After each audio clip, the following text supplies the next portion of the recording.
Bab 331. Nama, pencuri abadi penulis. Plus mematikan mengatur ulang. Saat fajar menyingsing, matahari terbit, menyinari langit kemasan. Langit bersih dari awan, hari yang sempurna. Namun, bagi suku setan besi, hari itu adalah hari perang. Di tembok kota yang menjulang tinggi tepat di atas gerbang kota yang tertutup, Elian mengenakan baju besi emas, memancarkan aura seorang jenderal yang bermartabat. Di sebelah kirinya ada Uriah dengan baju besi perak, sementara di sebelah kirinya ada Trai dengan baju besi perunggu. Ekspresi semua orang serius dan serius.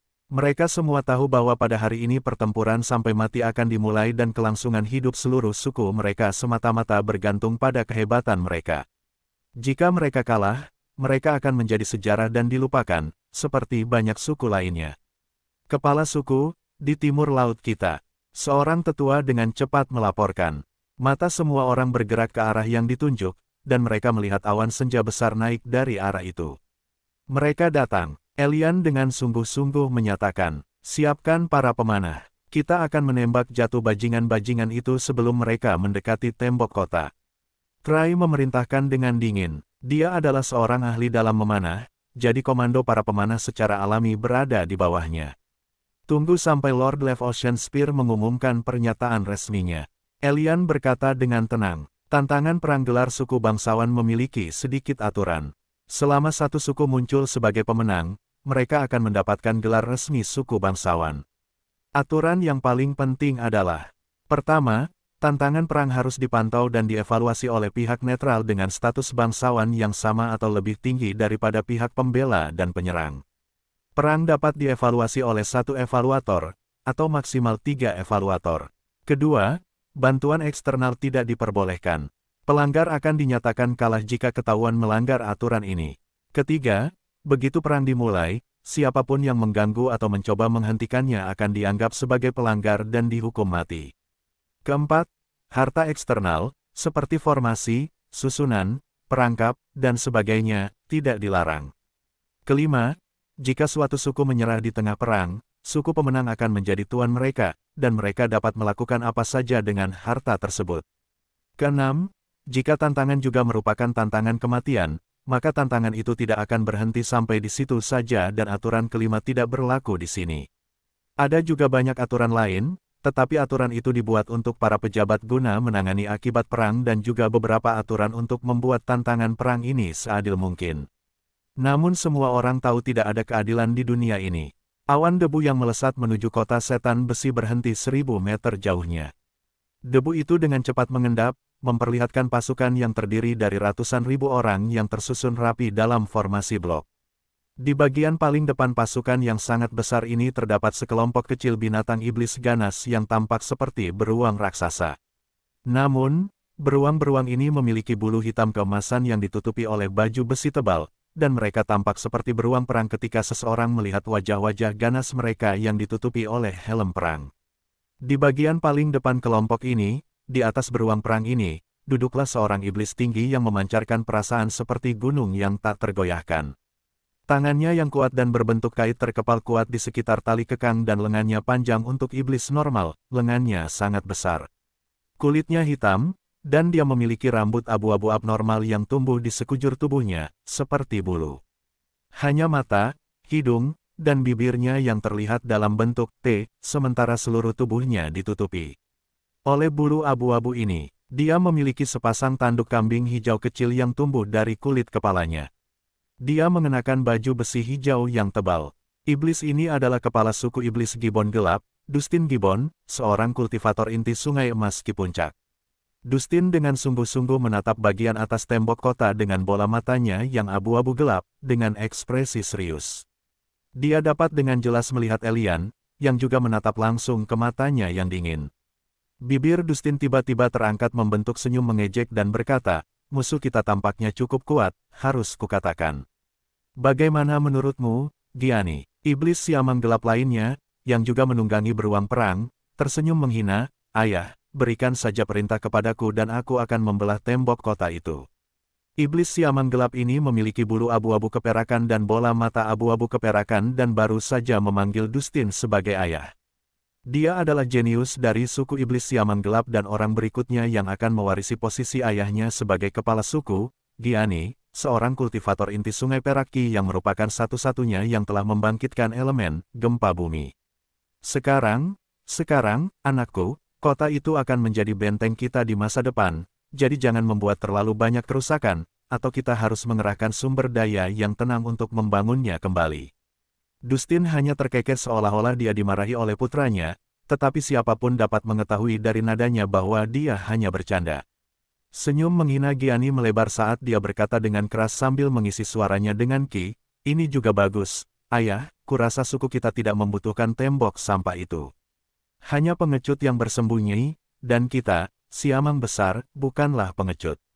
Darah. Setiap iblis siaman gelap lainnya mendidih ketika mereka mendengar kata-kata arogan tuan muda mereka, dan mata mereka bersinar dengan kilau dingin saat mereka melihat tembok kota itu. Mereka siap menginjak-injaknya segera setelah kepala suku mereka memberi perintah. Adapun iblis-iblis suku iblis besi itu, setelah mereka mendengar suara menghina Gianni dan ekspresi mereka berubah dingin. "Kepala suku, beri aku perintah, dan aku akan merobek lidah bocah sombong itu." Seorang iblis besi tua berkata dengan dingin.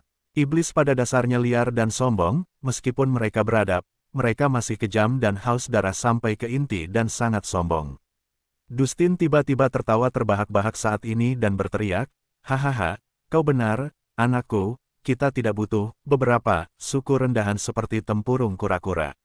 Dahi perunggu Trai dipenuhi tanaman merambat tebal saat dia mendidih karena marah. Bahkan niat membunuhnya bocor dari bola matanya yang perunggu gelap. Bukan hanya dia, tetapi setiap iblis besi terprovokasi oleh pernyataan terakhir Dustin. Elian hanya menggelengkan kepalanya dan menenangkan semua orang.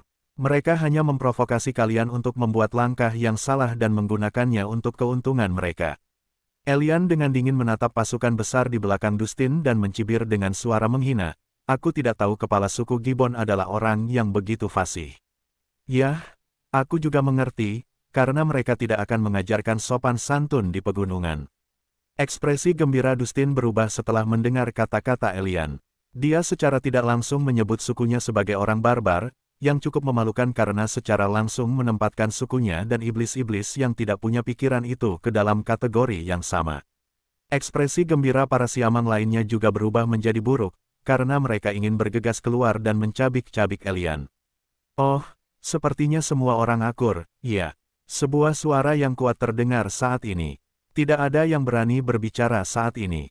Bahkan para siamang gelap itu diam-diam menelan kembali kutukan apapun yang akan mereka lemparkan pada suku iblis besi. Semua orang melihat ke arah suara ini dan melihat kereta yang mengesankan ditarik oleh dua singa api merah bergerak di antara dua musuh. Itu tidak lain adalah tombak laut kiri, kereta Henrik. Elian dan Dustin dengan cepat memberi hormat, diikuti oleh ribuan orang. Si ungu kecil memiliki ekspresi bangga sambil mengepalkan kendali ketika dia melihat ribuan iblis menundukkan kepala ke arahnya. Pintu kereta akhirnya terbuka dan iblis laut yang tinggi kekar dengan banyak bekas luka kecil di wajahnya, mengenakan jubah putih turun dari kereta. Dia tegak seperti tombak dan memancarkan perasaan tajam yang mematikan. "Ini Henrik, tidak perlu formalitas." Henrik dengan tenang mengangguk sebagai tanda terima. Semua orang akhirnya menghela napas lega, karena mereka tidak membuat Henrik kesal. Henrik dengan tenang mengamati pasukan yang baru tiba dan kemudian melihat ke tembok kota. Dia mengangguk puas dan berkata, "Aku tidak suka bertele-tele, jadi mari kita akhiri formalitas ini sesegera mungkin." Ekspresi malas Henrik tiba-tiba berubah menjadi bermartabat saat dia berkata dengan sungguh-sungguh. "Aku, Henrik Ocean, bergelar Demon Marquis, dengan ini mengakui tantangan perang gelar suku bangsawan ini, dan aku akan menjadi evaluator pertama dari tantangan perang ini. Dengan ini aku berjanji atas nama Dewa Iblis Baphomet bahwa aku akan menghakimi pertempuran suci ini dengan tidak memihak dan sah. Jika aku melanggar janji ini, aku akan menderita 1000 kematian. Ini adalah sumpah suci yang harus diucapkan oleh setiap evaluator sebelum memulai tantangan apapun, atau tantangan tersebut tidak dapat dimulai. Biarkan pertempuran suci dimulai. Tunggu." Sebelum Henrik dapat berkata, "Mulai," sebuah suara yang kuat bergema dari barat. Semua orang terkejut ketika mereka mendengar seseorang berani menghentikan tombak lautan kiri dalam pidatonya. Orang ini hanya mencari kematian. Wajah Henrik yang ketakutan juga menjadi jahat, dan dia tiba-tiba tersenyum dingin saat dia melihat ke belakang. Dia ingin tahu siapa yang berani menghentikannya. Little Purple juga terkejut ketika mendengar seseorang berani mengganggu tuannya dan mengumpat keras, "Kurang ajar. Kau pantas mati karena mengganggu tuanku." Suara dingin namun menarik itu terdengar lagi, tetapi jauh lebih dekat dari sebelumnya. "Ho, kematian, katamu. Aku ingin melihat bagaimana seorang pelayan bangsawan membunuhku." Kali ini, semua orang melihat siluet besar datang dengan kecepatan tinggi menuju kereta iblis laut. Ekspresi Little Purple tiba-tiba berubah, dan mata Henrik akhirnya menyipit ketika dia melihat dengan jelas pendatang baru itu. Itu adalah iblis yang tinggi dan ramping. Dia memiliki rambut hitam panjang, kulit abu-abu, telinga serigala, dan bola mata putih, dan dia mengenakan jubah biru terpelajar, memberikan aura terpelajar yang berkelas. Selain itu, dia menunggangi serigala putih salju yang anggun yang tingginya 5 meter dan memiliki aura menakutkan, jauh lebih kuat dari kedua singa api merah tua itu. Pada saat ini, Henrik melakukan sesuatu yang sama sekali di luar dugaan semua orang. Henrik memberikan penghormatan yang mulia, yang dilakukan oleh setiap iblis bangsawan kepada iblis bangsawan tingkat tinggi. Dia membungkukkan punggungnya dengan ringan saat salah satu tangannya diletakkan di bahunya sementara tangan lainnya disilangkan ke belakang. "Markis ini, sambutlah Adipati Iblis, Bulan Baru." Ekspresi semua orang berubah setelah mendengar Adipati Iblis dan mereka dengan cepat berlutut, termasuk ungu kecil yang gemetar. Sudah menjadi pengetahuan umum di benua iblis yang perkasa bahwa seseorang tanpa gelar harus berlutut di depan bangsawan setingkat Adipati. Lebih jauh lagi, Adipati ini tidak memiliki gelar nama suku karena tidak ada suku iblis setingkat Adipati Bulan Baru, yang berarti orang ini memiliki gelar bangsawan asli yang secara langsung menjadi miliknya seperti Henrik. Di benua iblis yang perkasa, ada dua jenis gelar bangsawan. Yang pertama adalah gelar suku yang menjadi milik seluruh suku, bukan hanya satu individu, seperti suku iblis besi. Sangat sulit untuk mendapatkan gelar bangsawan ini karena kelebihannya yang unik. Jenis gelar bangsawan kedua adalah gelar bangsawan individu. Jenis gelar bangsawan ini hanya dimiliki oleh satu individu dan siapapun dapat menantang individu ini untuk memperebutkan gelar mereka dalam pertandingan 1 lawan 1 selama mereka memiliki kekuatan dan reputasi. Namun, ada cara lain untuk memperoleh gelar tersebut, yaitu kekuatan murni dan pencapaian luar biasa yang layak untuk gelar tersebut. Duke Iblis Bulan Baru ini adalah orang yang memperoleh gelarnya dengan cara ini. Dia telah menghentikan invasi besar ras asing sendirian di provinsi luar pertama, dan dia juga memiliki reputasi sebagai seorang jenius milenium. Itulah sebabnya dia dianugerahi gelar Duke Iblis Bulan Baru ini dan diizinkan memasuki provinsi inti ke-6, Provinsi Kabut Perkasa, di bawah Raja Iblis Kabut. Itulah sebabnya Henrik terkejut ketika melihat Adipati Iblis Bulan Baru di provinsi dalam ke-5, yang sangat jauh dari provinsi inti ke-6. Karena status Henrik yang tinggi di suku Iblis Laut, dia tahu banyak tentang Adipati Iblis Bulan Baru ini. Bisa dikatakan Adipati Iblis Bulan Baru adalah tujuan Henrik. Dia telah mencapai gelar Markis Iblis setelah waktu yang lama, dan dia tahu betapa sulitnya untuk mendapatkan prestasi untuk gelar Adipati Iblis. Juga tidak mudah untuk menantang Adipati Iblis seperti Bulan Baru karena orang-orang seperti ini sebagian besar berada di bawah Raja Iblis. Bulan Baru ini juga salah satu bawahan Raja Iblis Kabut. Bulan Baru dengan tenang melambaikan tangannya dan berkata dengan senyum tipis, "Semua orang berdiri." Semua orang hormat dan, dengan penuh hormat, mereka menatap Bulan Baru. Kapan kita berutang budi sehingga Yang Mulia Bulan Baru memberkahi tempat yang rendah ini dengan kehadirannya?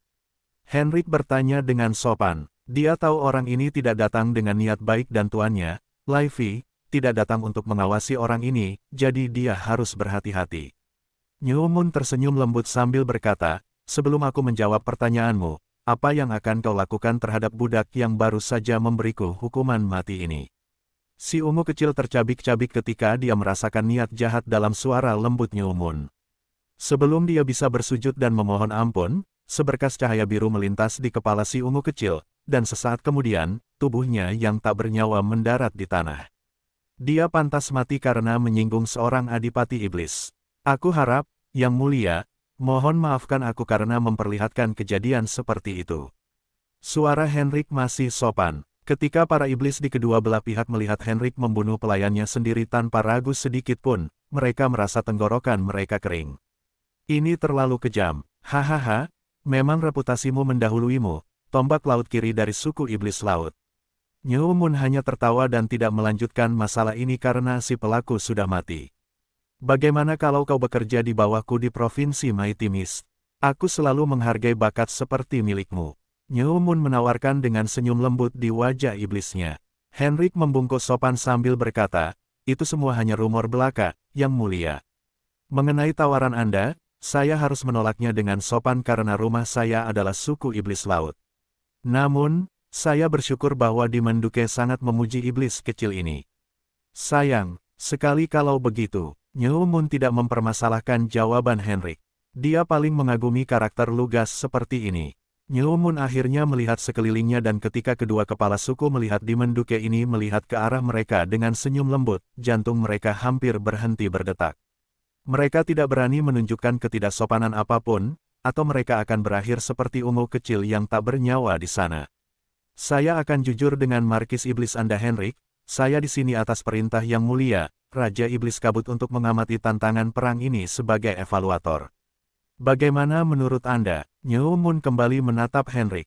Henrik tentu saja terkejut, mendengarnya, dan tidak bisa tidak bertanya-tanya apa yang menarik perhatian Raja Iblis ke tempat yang hina ini. Bahkan Raja Iblis Pedang, penguasa Provinsi Hitam Perkasa, tidak terlalu memperhatikan tempat ini. Mungkinkah pencuri itu? Jangan bilang bahkan Raja Iblis Kabut tertarik menjadikannya bawahannya. Henrik hanya bisa memikirkan pencuri misterius yang dapat menarik minat Raja Iblis. Tetapi Henrik tidak mengerti mengapa Raja Iblis membutuhkan pencuri, karena dia mungkin memiliki bawahan yang jauh lebih berbakat di bawahnya. Yang Mulia, jangan bercanda. Bagaimana mungkin saya berani tidak mengizinkan Anda menjadi evaluator? Merupakan kehormatan bagi saya untuk mengamati metode evaluasi Yang Mulia. Henrik segera setuju. Sepertinya dia tidak punya pilihan dalam hal ini. Tidak ada yang berani mengatakan tidak kepada Raja Iblis selain Raja Iblis.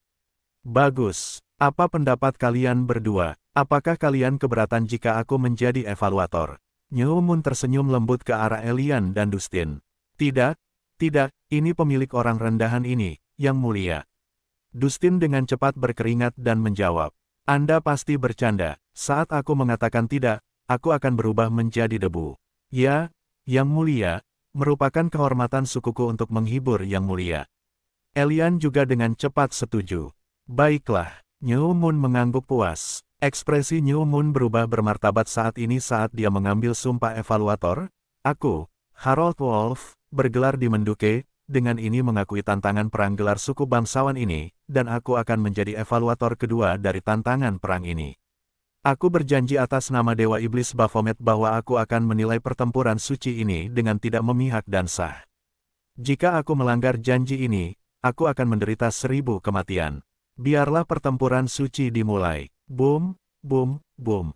Tepat pada saat ini, satu demi satu, 18 ledakan memekakkan telinga berturut-turut terdengar, membuat Nyu Mun dan semua orang tercengang. Henrik, di sisi lain, memiliki ekspresi aneh dari semua orang. Dia pucat pasi ketika melihat asap hitam mengepul dari lokasi yang berbeda dan juga merasakan sesuatu yang pecah di cincin penyimpanannya. Sebuah cermin indah tiba-tiba muncul di tangan Henrik dan ketika dia melihat retakan di cermin, jiwanya hampir meninggalkan tubuhnya.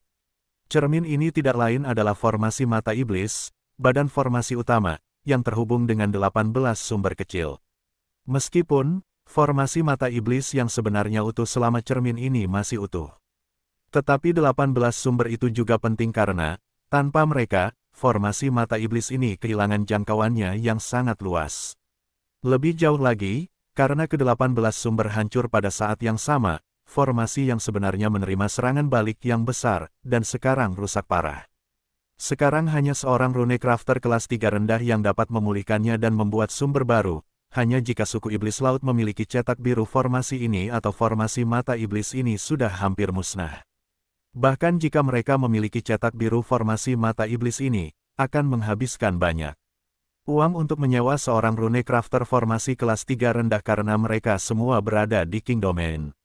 Itulah sebabnya Henrik bereaksi seperti itu karena dia tahu Duke Levi tidak akan membiarkannya lolos setelah mengetahui apa yang terjadi pada harta warisan sukunya. Henrik tiba-tiba mulai memancarkan niat membunuh yang kuat saat dia meraung marah, siapa yang berani merencanakan melawan suku iblis lautku. Dia melesat menuju salah satu lokasi ledakan dengan gila tanpa menunggu Nyumun.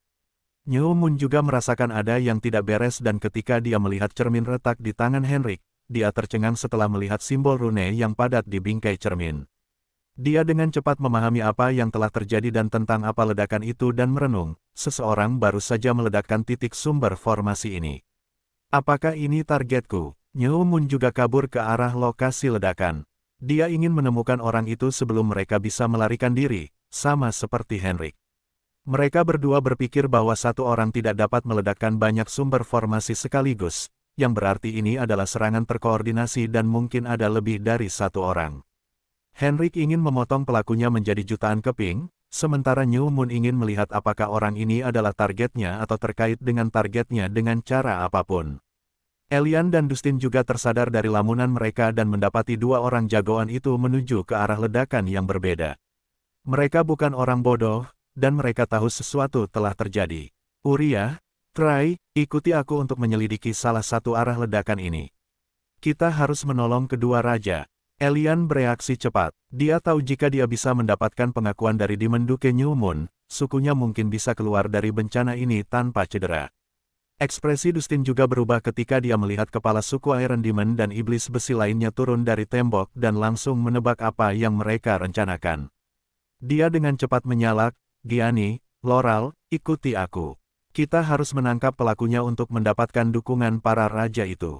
Gianni dan Dark Gibbon lain yang berjarak beberapa meter mengangguk dengan sungguh-sungguh dan mengikuti di belakang Dustin dengan beruang perang mereka.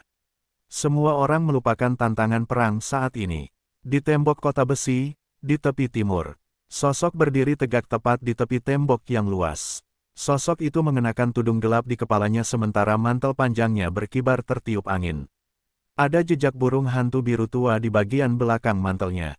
Anehnya, dua iblis berdiri tepat di belakang sosok berkerudung ini, tetapi mereka tampaknya tidak memperhatikannya dan memeriksa apa yang terjadi di tanah. Sosok berkerudung ini jelas Es, yang sedang dalam mode sembunyi-sembunyi dan tidak ada yang memperhatikannya karena dia berdiri di sana sejak awal. Es tahu tidak ada yang bisa mendeteksinya selama mereka bukan pembudidaya alam jiwa dan tidak terlalu memperhatikan tempat ini. Es memiliki seringai tipis di wajahnya ketika dia melihat semua petinggi itu bergegas menuju lokasi ledakan hanya untuk menangkap pelakunya atau menemukan beberapa petunjuk. Mereka pikir aku cukup bodoh untuk membiarkan diriku terbuka bagi mereka untuk ditangkap. Mari kita lihat bagaimana Henrik itu berdarah karena marah setelah tidak menemukan jejak pelakunya. Tapi kemunculan Demon Duke Nyumun hampir membuatku lengah. Orang itu memiliki indera bela diri yang sangat kuat, dan jika dia menggunakannya dengan kapasitas penuh, dia bisa menemukanku. Ekspresi Es serius ketika dia memikirkan kemunculan eksistensi tingkat adipati iblis tiba-tiba. Namun, dia masih bisa melarikan diri, karena orang itu bahkan tidak mau melihat ke arah ikan kecil. Tapi Nyumun ini berada di sini bukanlah suatu kebetulan, dan Levi juga tidak mengundangnya. Aku tidak bisa mendengar percakapan mereka, atau mereka akan dapat menyadari indera surgawiku, tetapi dari reaksi Henrik, Nyumun ini ada di sini untuk sesuatu. Jadi, siapa yang bisa menggerakkan adipati iblis seperti Antek? Es merenung dan tiba-tiba cahaya tajam melintas di matanya. Raja Iblis. Sepertinya dia dikirim ke sini untuk menyelidiki insiden dengan naga dan Raja Iblis itu masih belum menyerah pada jarum kompas takdir surgawi. Jadi, dia mengejarku. Es cepat-cepat menyimpulkan dengan sedikit petunjuk yang dimilikinya. Dia tahu karakter seperti Adipati Iblis tidak mudah digerakkan, dan hanya Raja Iblis yang memiliki wewenang dan kecakapan untuk menggerakkan mereka. Meskipun demikian, karena formasi mata iblis tidak berguna sekarang, mereka tidak akan dapat memahami situasi dengan cepat lagi. Yah, karena aku sudah akan menamparkan wajah Adipati Iblis, tidak masalah jika aku menambahkan satu lagi kebersamaan. Selain itu, Raja Iblis ini mungkin tidak akan menyerah begitu saja, dan aku ditakdirkan untuk membangkitkan lebih banyak perhatian saat aku mengungkapkan kemampuanku dan tidak akan hanya ada satu Raja Iblis yang mengejarku saat itu. Es tiba-tiba merasa senang ketika dia memikirkan hal ini. Dia tidak terlalu takut pada Raja-Raja Iblis ini karena dia tahu ketika Raja-Raja Iblis ini menganggapnya layak mendapatkan perhatian mereka yang sebenarnya, dia akan jauh lebih kuat dan mungkin bisa melarikan diri dari mereka. Baiklah, aku harus pindah jauh dari sini. Ini masih belum saatnya untuk memulai pembantaian pencurian. Sepertinya Noah benar-benar tidak memiliki kesempatan untuk bersinar kali ini, karena ada seorang adipati iblis di luar sana sekarang. Bahkan aku harus sangat berhati-hati. S merenung. Dia dengan cepat menghilang dari posisinya dan pergi ke bagian paling belakang dari semua prajurit ini. Tiba-tiba, S menerima pemberitahuan yang tidak terduga. Sama dengan. Misi sampingan telah dikeluarkan. Tanda pisah. Misi sampingan, 2. Misi, mencuri dari orang kaya. Persyaratan, mencopet cincin penyimpanan penggarap jiwa Ki yang ada dalam tantangan perang ini. Waktu, sampai pemenang tantangan perang ini diputuskan. Hadiah, token peningkatan item. Hukuman, minus 1 juta poin pencuri. Sama dengan. Kau pasti bercanda. Wajah S berubah saat melihat misi sampingan lain beserta isinya. Aku tidak menyangka kau bisa memberiku misi sampingan terus-menerus. Hebat sekali, sialan. S tersenyum kecut, dia tidak tahu tentang fungsi baru ini, misi sampingan, jadi dia tidak menyangka akan mendapatkan misi sampingan lain saat misi sampingan lain masih aktif. S mengerutkan bibirnya dan bertanya, sistem, beritahu aku dulu apa token peningkatan item ini. Lalu aku akan berpikir untuk menyelesaikan misi ini atau tidak. Aku lebih baik kehilangan 1 juta poin pencuri daripada dikejar oleh seorang kultivator alam jiwa yang marah. S. Tahu hanya ada 2 kultivator alam jiwa yang hadir dalam tantangan perang ini, Henrik dan New Moon. Jadi, dia harus mengejar salah satu dari mereka, tetapi dia ingin tahu apakah risiko ini sepadan. Token peningkatan item, tingkatkan item atau harta apapun yang dibeli dari toko sistem dengan 1 tingkat. Mata S tiba-tiba menyipit saat dia bertanya lagi dengan ragu, katakan padaku ini. Bisakah aku meningkatkan manik tak terlihat terakhir yang kumiliki? Dia dengan cepat mengerti apa token peningkatan item ini, dan itu memang cukup menggoda karena dia memiliki banyak harta dari toko sistem yang ingin dia tingkatkan dan manik tak terlihat adalah kartu truf terbesarnya. Meskipun itu hanya item sekali pakai, itu masih sangat kuat.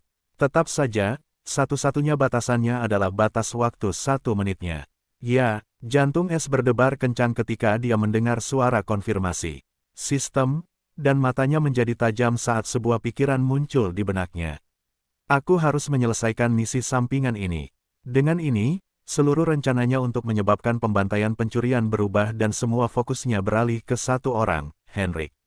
S memilih Henrik untuk menyelesaikan misi sampingan ini tanpa ragu-ragu karena New Moon jauh lebih kuat dari Henrik dan masih ada serigala binatang iblis yang juga cukup kuat, jadi dia tidak akan mengejar New Moon apapun yang terjadi. Mata S dengan cepat melesat ke arah tangga yang baru muncul tepat di atas gerbang kota. Elian, Uriah, dan Trai menggunakan tangga buatan ini untuk menuruni tembok kota karena gerbang kota disegel dengan arai. Ayo keluar selagi aku masih punya kesempatan. Tanda pisah, tidak jauh dari Iron Demon City, tepat di luar Iron Forest. Seorang iblis wanita tinggi dan menggerahkan dalam kerudung mengamati semua yang terjadi di sekitar Iron Demon City sejak awal. Dia memiliki kubus biru di tangan ramping zamrudnya, dan mata coklatnya tertuju pada kubus ini. Dia bergumam dengan suaranya yang tajam, aku harus melaporkan tentang ledakan ini kepada Nyonya. Tantangan perang ini menjadi jauh lebih rumit, dan aku masih belum menemukan jejak pencuri itu. Mungkinkah dia telah lama melarikan diri, bahkan dengan semua arai pelacakan yang aku buat di area ini. Dia tidak bisa menahan rasa ingin tahunya saat alisnya yang indah bertautan, tapi mengapa orang New Moon itu ada di sini? Apakah Raja Iblis Kabut tidak peduli dengan ketidakpuasan Raja Iblis Pedang? Ini adalah provokasi langsung. Dia menggigil hanya dengan memikirkan hal ini dan dengan cepat melihat seekor burung beo kecil berwarna-warni yang sedang bertengger di bahunya. Dia berkata dengan serius, "Pio kecil, hubungi Yang Mulia dan laporkan semua yang baru saja kukatakan." Masalah pencuri langit ini menjadi lebih besar. Lebih dari 1 jam berlalu dan New Moon bersama Snowfall Wolf-nya kembali setelah menyelidiki ledakan misterius itu. Alisnya terkatup rapat dalam kerutan dalam saat dia merenungkan sesuatu sambil dengan tenang duduk di atas tunggangannya. Setelah itu, Henrik muncul di dekat keretanya. Dia memiliki ekspresi jahat di wajahnya yang penuh bekas luka, dan matanya dipenuhi dengan niat membunuh. Dia sama seperti New Moon. Bahkan setelah mencari dengan saksama, dia tidak menemukan apapun kecuali api dan kawah hangus. Tidak ada tanda-tanda kehidupan di sana, juga tidak ada aura yang tersisa. Lebih jauh lagi, pelaku melakukan pekerjaan yang sangat teliti dalam mengatur seluruh kejadian ini. Sangat jelas bahwa dia tahu formasi seperti apa yang dia hadapi dan titik-titik lemahnya. Hal ini membuat Henrik semakin bingung dan marah karena semua tanda ini menunjuk ke arah pengkhianat yang tahu tentang formasi mata iblis. Namun, dia tidak berdaya karena dia tidak tahu siapa orang itu karena hanya sedikit yang tahu tentang formasi mata iblis dan semua iblis ini adalah bawahan setia Duke Levi. Henrik bahkan mengira bahwa Little Purple adalah pengkhianat, tetapi sayangnya, dia sekarang sudah menjadi mayat yang kaku, jadi dia juga tidak bisa menanyainya. Yang membuatnya hanya punya satu pilihan, yaitu menerima hukumannya saat dia kembali dan melaporkan hal ini kepada Duke Levi. Regu pencari dari Iron di Menteri B dan Dark Gibbon di Menteri B juga kembali dengan tangan hampa saat ini. New Moon berbicara saat ini, kita seharusnya tidak menunda tantangan perang lebih lama lagi, atau kamu tahu konsekuensi dari menunda tantangan demi keuntungan atau alasanmu sendiri. Meskipun situasi ini cukup kacau, dia masih tidak tahu apakah orang yang menyebabkan ledakan ini adalah targetnya atau bukan. Tetapi dia tahu siapapun orangnya, orang itu sangat licik dan mungkin ingin mencapai sesuatu dengan menghancurkan formasi pemantau suku iblis laut. Adapun apa yang ingin dia capai, dia tidak tahu. Meskipun demikian, New Moon adalah seorang adipati iblis, dan dia tahu apa yang diwakili oleh tantangan ini. Bukan hanya mereka yang mengawasi ini, tetapi tantangan ini terdaftar di Dewan Iblis Kerajaan dan disetujui oleh mereka. Jadi, jika tantangan ini dihentikan atau ditunda bahkan hanya 1 hari, para evaluator harus menjawab dan mungkin akan menerima hukuman berat. Bahkan para Raja Iblis pun tidak luput dari hal ini. Dewan Iblis Kerajaan adalah mutlak di Kekaisaran Iblis yang Maha Kuasa, dan perintah Dewan ini sama dengan perintah zona kerajaan. Itulah sebabnya New Moon tidak menunda tantangan perang ini lagi karena jika berita itu sampai ke Dewan Iblis Kerajaan, dan dia tahu itu akan terjadi, bahkan Raja Iblis Kabut tidak akan bisa membelanya. Henrik menarik napas dalam-dalam dan menahan amarahnya. Dia tahu apa yang dimaksud New Moon, dan dia juga tidak ingin dipanggil oleh Dewan Iblis Kerajaan. Hukuman dari Duke Levi saja sudah cukup. Terima kasih atas pengingatmu, Duke Iblis, New Moon. Henrik benar-benar bersungguh-sungguh. Dia bisa tahu bahwa New Moon punya niat baik, itu sebabnya dia mengingatkannya. Dia juga bisa merasakan New Moon adalah karakter yang jujur hanya dengan cara New Moon tidak memutuskan untuk hanya menonton dari pinggir lapangan dan memutuskan untuk melibatkan diri secara langsung dalam tantangan perangnya setelah dia menjadi evaluator. Meskipun New Moon tidak datang ke sini dengan niat baik, dia masih cukup baik untuk tidak mengganggunya dengan kekuatan dan gelarnya yang superior. Henrik sangat menghargai itu. Kalian berdua kembali ke posisi kalian. Henrik menatap dingin ke arah Elian dan Dustin. Akhirnya dimulai. Kedua belah pihak memiliki pikiran ini, dan mereka dengan cepat bergegas menuju pos mereka setelah membungkuk ke arah New Moon dan Henrik. Meskipun mereka tidak dapat memenangkan hati kedua bos ini, itu tidak masalah karena itu tergantung pada keberuntungan. Namun, perang yang akan segera dimulai hanya bergantung pada keterampilan dan kekuatan. New Moon mengangguk setuju ketika Henrik dengan cepat mengendalikan emosinya dan merasa sangat kasihan bahwa iblis seperti itu tidak bekerja di bawahnya. Setelah semua orang kembali ke pasukan mereka, Henrik memasukkan suaranya dengan ki dan berbicara.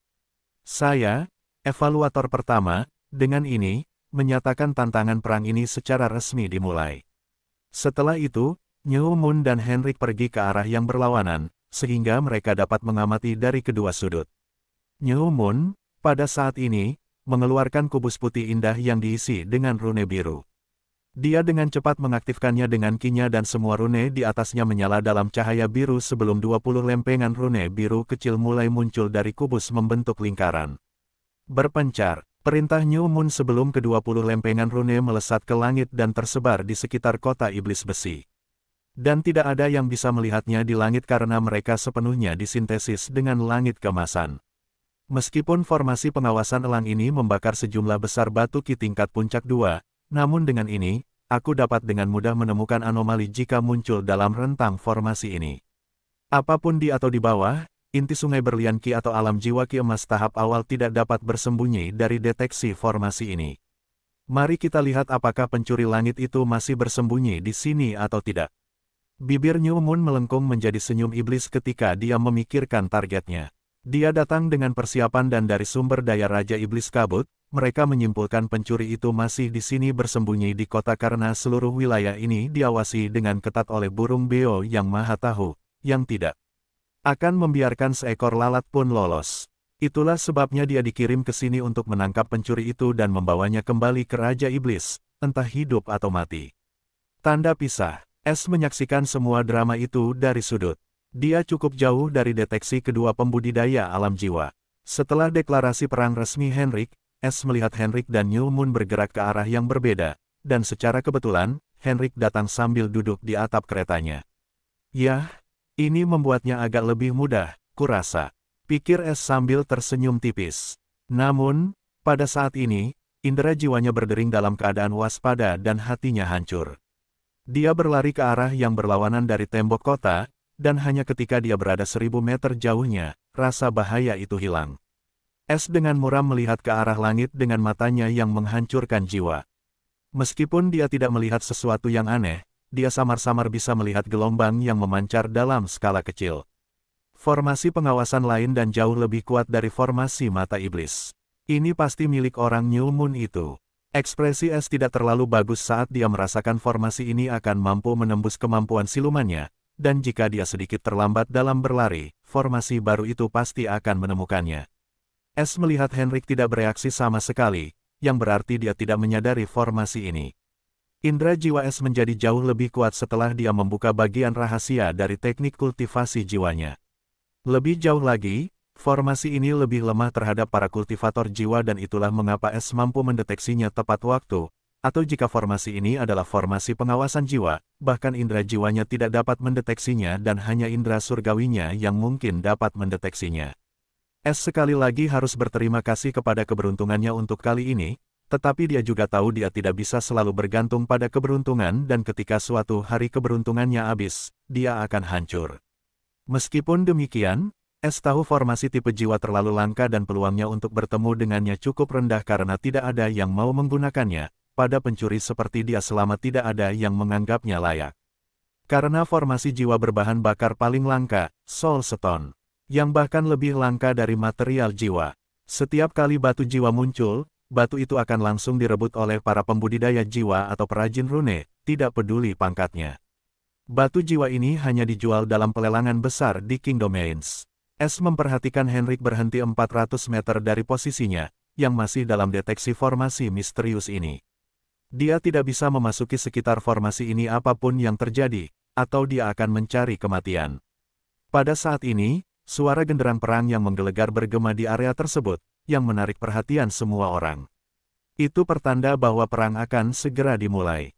S juga melihat ratusan ribu iblis siamang hitam berhamburan dalam formasi perang yang berbeda, sementara tembok kota iblis besi kini dipenuhi para pemanah.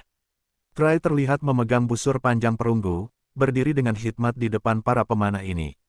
Matanya setajam elang sementara dia menatap dingin ke arah pasukan musuh. Para pemanah dari suku iblis besi, ayo tembak bajingan-bajingan itu secepat mungkin dan kembali ke rumah kita untuk menikmati alkohol setelahnya.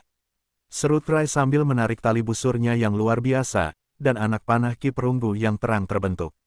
Semua orang tahu ini adalah tanda dimulainya perang suku yang berdarah Dustin menyeringai saat melihat Try dan pemanah lainnya akan menembakkan hujan anak panah, dan dengan tenang memerintahkan, tembok batu.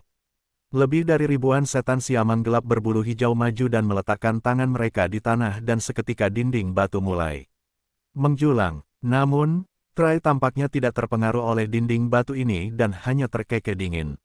Serang, saat berikutnya, ribuan anak panah ki melesat ke arah pasukan raksasa ini seperti hujan ringan. Anak panah Try berwarna perunggu murni dan saat bersentuhan dengan dinding batu pertahanan suku siamang gelap, anak panah itu langsung membuat lubang besar di dalamnya dan dengan mudah menembus setan siamang hijau di belakangnya, membunuhnya di tempat. Tapi ini bukan akhir, anak panah ki perunggu itu masih bergerak dengan kuat ke arah pasukan di belakang. Hanya tipuan, pada saat ini, setan siamang tua dengan janggut abu-abu panjang mengejek. Dia menunggangi beruang perang setinggi 3 meter, yang berarti dia memiliki posisi menonjol di suku setan siamang gelap. Dia melambaikan tangannya dengan tenang saat Ki Zamrud yang kuat muncul, membentuk penghalang pertahanan tepat di depan anak panah perunggu. Ketika anak panah Ki Perunggu berbenturan dengan penghalang Zamrud, itu langsung menyebabkan suara ledakan besar sebelum anak panah Ki Perunggu akhirnya hancur menjadi partikel cahaya perunggu. Namun, ini bukan satu-satunya korban dari serangan anak panah pertama ini. Meskipun anak panah lainnya tidak sekuat milik Fry, beberapa di antaranya masih berhasil melesat melewati dinding batu dan membunuh ratusan setan siamang gelap berbulu hijau. Ini jelas menjadikan suku setan besi sebagai pemenang dari pertukaran pertama ini, dan itu sangat meningkatkan moral mereka, sementara pasukan suku siamang gelap tidak segembira sebelumnya. Dustin dengan jelas memperhatikan perubahan ini dan memerintahkan, Penatua Laurel, Penatua Bale, Penatua Yun, aku ingin kalian bertiga menemani Gianni menghancurkan tembok kota itu, sementara Penatua Kole akan berurusan dengan pemanah inti sungai perak tingkat ketiga itu. Gianni tersenyum lebar ketika dia mendengar ayahnya akan mengirimnya masuk. Dia menatap Fry dan para pemanah lainnya seperti dia sedang melihat badut. Mereka menggunakan busur dan anak panah dalam perang para kultivator. Apa mereka terbelakang? Biar aku beri mereka pelajaran. Tanpa ragu, dia mengendalikan beruang perangnya yang ganas sambil memancarkan tekanan kuat dari kultivator inti sungai perak puncak. Dia diikuti dari dekat oleh seorang tetua perempuan dan dua tetua laki-laki, sementara tetua yang baru saja menghentikan panah perunggu Try berada di paling akhir. Dia adalah tetua Kole. Elian dengan cepat bereaksi ketika dia melihat Gianni dan tiga kultivator kuat keluar dari formasi. Mereka datang ke tembok kota. Saudara Uriah mencegat mereka bersama saudara Try dan Gianni. Kau dan klan besi gelapmu dapat memulai rencana pembunuhanmu. Pastikan kau berhasil dalam sekali jalan. Kita tidak akan mendapat kesempatan lagi. Semua orang menganggukkan kepala dengan sungguh-sungguh dan segera mulai bergerak. Gianni, pemimpin klan besi gelap, mengenakan pakaian yang benar-benar gelap dan ada 9 iblis lainnya. Setelah mendapat perintah, mereka segera menghilang dari tempat mereka. Mereka menuju lorong tersembunyi di dalam tembok kota.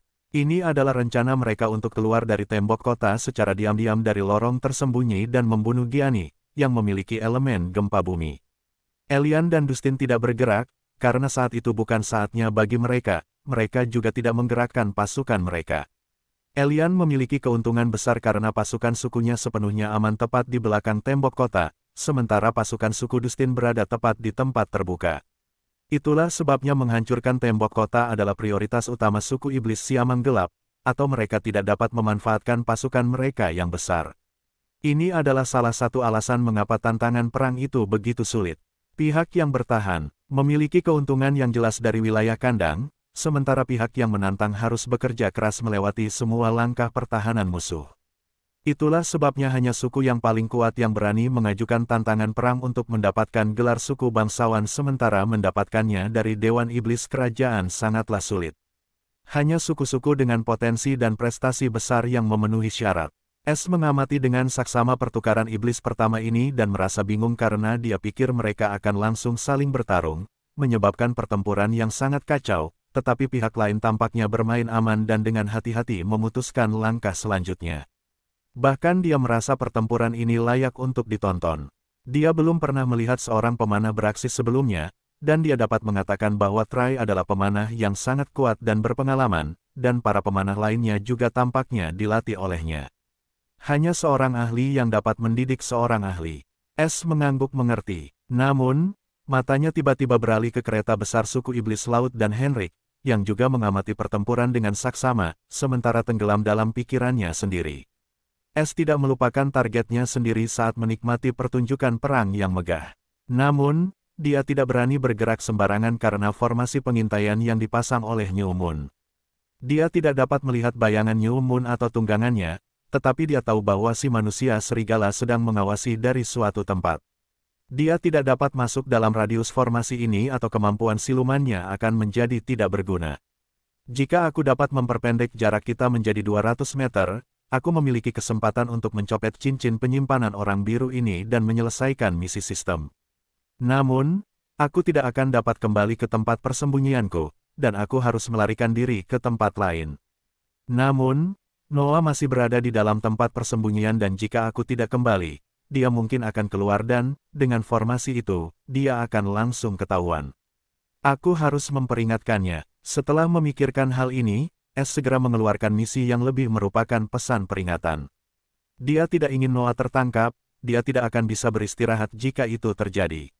Dia hanya mengeluarkan misi berjudul, "Tetaplah di tempat sampai aku kembali," dan beberapa instruksi lagi. Begitu pula, dia akhirnya menghela napas lega karena dia memikirkan hal ini dengan cepat, atau dia akan menyesalinya. Sekarang, aku tidak perlu khawatir tentangnya. Fokus Es kembali lagi ke Henrik dan mulai berpikir tentang bagaimana cara memancingnya keluar dari jangkauan formasi ini atau memasuki dirinya sendiri tanpa menimbulkan kecurigaan apapun dari bulan baru. Sementara Es masih dalam mode sembunyi-sembunyi dan mengamati Henrik, dia tidak tahu tentang dua burung kecil seukuran telapak tangan yang hinggap di dua pohon berbeda di dekatnya. Kedua makhluk kecil yang tidak berbahaya, itu juga mengawasi Henrik dan pertempuran perang dengan mata mereka yang cerdas dan ceria. Mereka tampaknya tidak melihat Es karena kemampuan sembunyi-sembunyinya, tetapi mereka dapat melihat semua hal lainnya dengan sangat jelas. Bumim, pada saat ini, suara ledakan besar terdengar di area tersebut, menarik perhatian semua orang ke arah perang lagi. Gianni memiliki seringai lebar di wajah berbulunya saat dia berdiri tegak di punggung beruang perang sementara area 100 meter di sekitarnya bergetar dan gempa bumi terus berdatangan. Namun, para tetua di sekitarnya benar-benar tenang dan dengan dingin menatap tanah yang retak dan tembok kota. Suku setan besi mulai panik ketika mereka merasakan dinding yang bergetar di bawah kaki mereka. Tembak bocah berwajah bulu itu. Cry meraung keras saat dia menembakkan beberapa anak panah ki perunggu ke arah kelima orang itu, diikuti oleh ribuan anak panah. Gianni dengan jijik melihat hujan anak panah yang masuk dan dengan dingin berkata, "Penatua Kole, saya pikir sudah waktunya Anda untuk bersinar." "Heh, saya tidak lagi muda, Tuan Muda. Ini panggung bagi orang muda untuk bersinar." Penatua Kole hanya terkekeh. Namun, sesaat kemudian, mata abu-abu gelapnya berkilauan dengan Ki Zamrud saat pedang panjang berwarna gelap muncul di tangannya. Saat berikutnya, sebuah adegan yang luar biasa terjadi, yang membuat semua orang terengah-engah. Ribuan pedang Zamrud mulai muncul tepat di atas tetua Kole, namun, pedang Zamrud ini memiliki kilau putih pada bilahnya, dan pedang itu hampir tampak jelas. Serbuan pedang besar. Tetua Kole berkata dengan dingin dan semua pedang itu langsung beradu dengan hujan anak panah yang langsung memotongnya seperti sayuran, bahkan anak panah Trai tidak mampu menahan cahaya pedang-pedang ini. Ekspresi Elian tiba-tiba berubah ketika dia merasakan aura mematikan dari cahaya pedang itu dan dengan cepat menyala.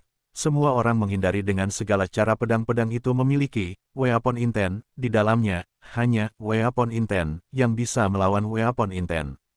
Sayangnya, Elian terlambat memberi peringatan dan semua cahaya pedang itu menebas para pemanah itu, memotong mereka seperti sayuran. Tidak ada yang bisa melawan, hanya Trai yang lolos dengan dua tebasan mengerikan di dada dan bahunya. Lebih dari ribuan pemanah Iron di Menteri B mati hanya karena serangan satu orang.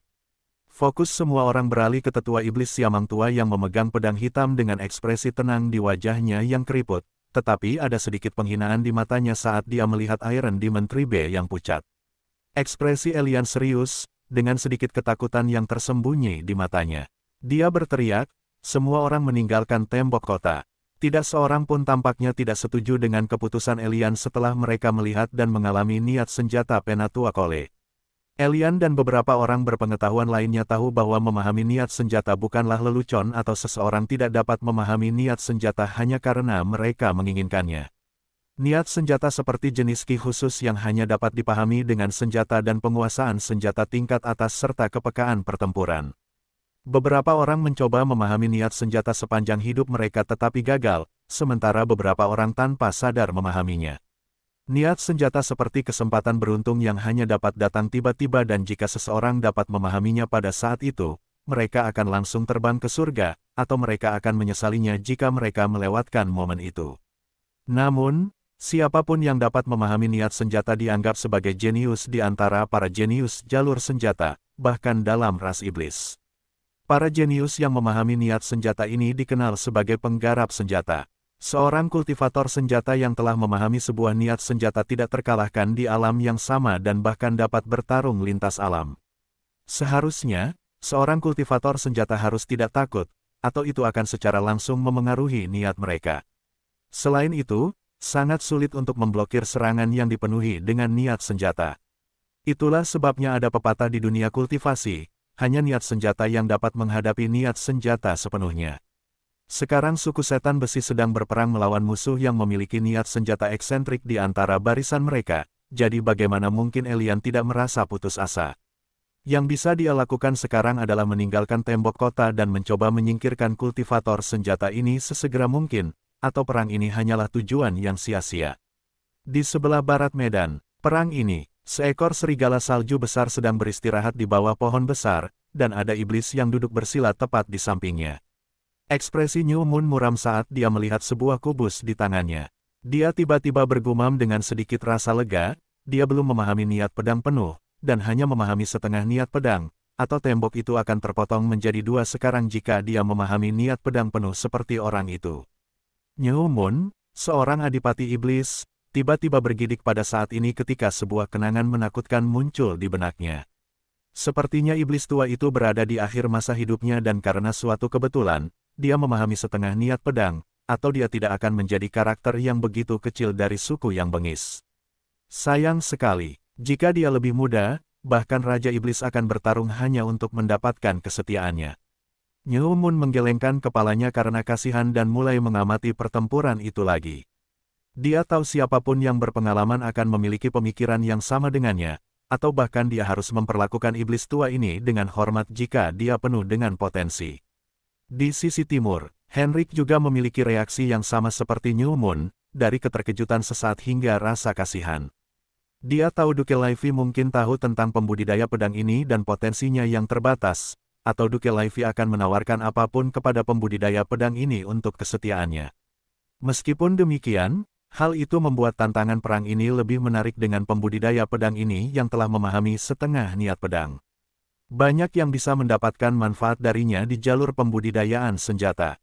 Namun, tanpa sepengetahuan siapapun, 400 meter dari kereta Henrik, tepat di belakang pohon tua, sosok berkerudung berdiri di sana seperti status tanpa penyembunyian atau perlindungan apapun.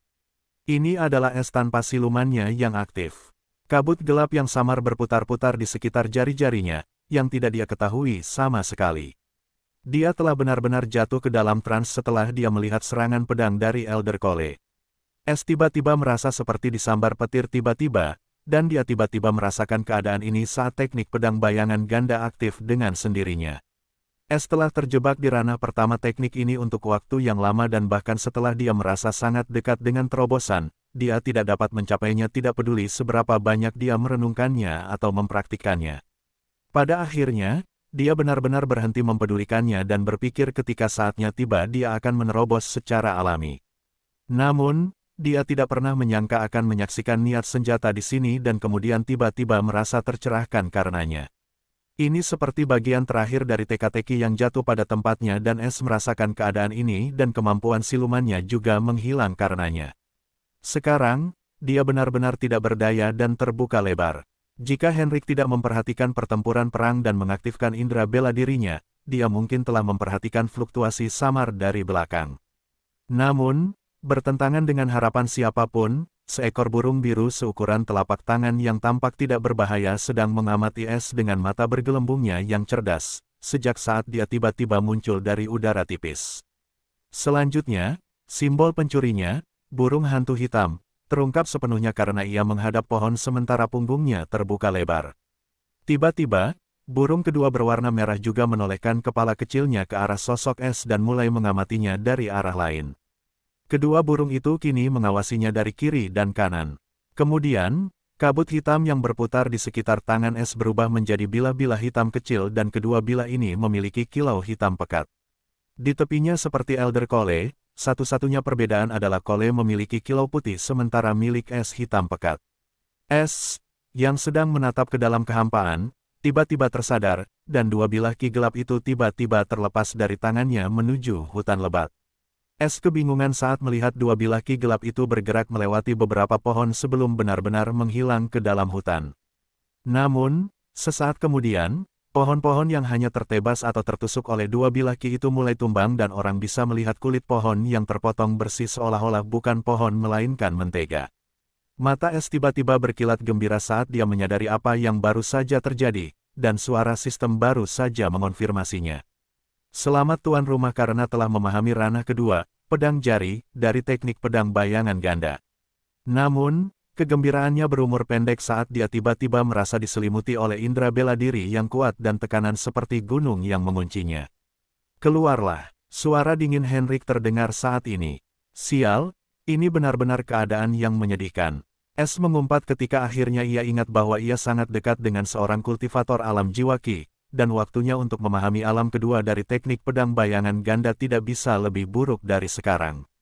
Henrik menatap dingin ke pohon tempat es bersembunyi saat ini. Ia telah memperhatikan keributan dari belakang dan ketika ia menggunakan indera bela dirinya, ia menemukan seseorang bersembunyi di balik pohon itu. Henrik secara alami mengira seseorang mencoba menyelinap padanya karena ia tidak dapat merasakan kultivasi pihak lain dan ini sangat membuatnya khawatir. Itu juga sebabnya ia tidak menyerang secara langsung. Pada saat ini, Henrik melihat iblis tinggi keluar dari balik pohon. Kulitnya berwarna perak gelap, sementara penampilannya tampan untuk seorang iblis. Rambut peraknya yang panjang tersampir di bahunya, dan orang bisa melihat ketakutan yang mendalam di bola matanya yang berwarna perak. Ia mengenakan jubah hijau panjang dengan ikat pinggang hitam di pinggangnya. Kau dari suku iblis besi. Henrik tercengang ketika ia akhirnya menyadari kesamaan itu.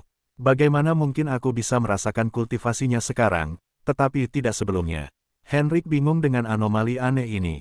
Namun, ia menjadi sangat tenang setelah menganggap itu hanya isapan jempol dari imajinasinya karena bagaimana semut alam sungai Qi dapat membodohinya atau bahkan mengancam hidupnya. Tuanku, mohon maafkan saya. Saya hanya tidak ingin mati, itu sebabnya saya bersembunyi di sini. Saya hanya orang buangan, tidak ada yang menginginkan saya, mohon ampuni saya, tuanku.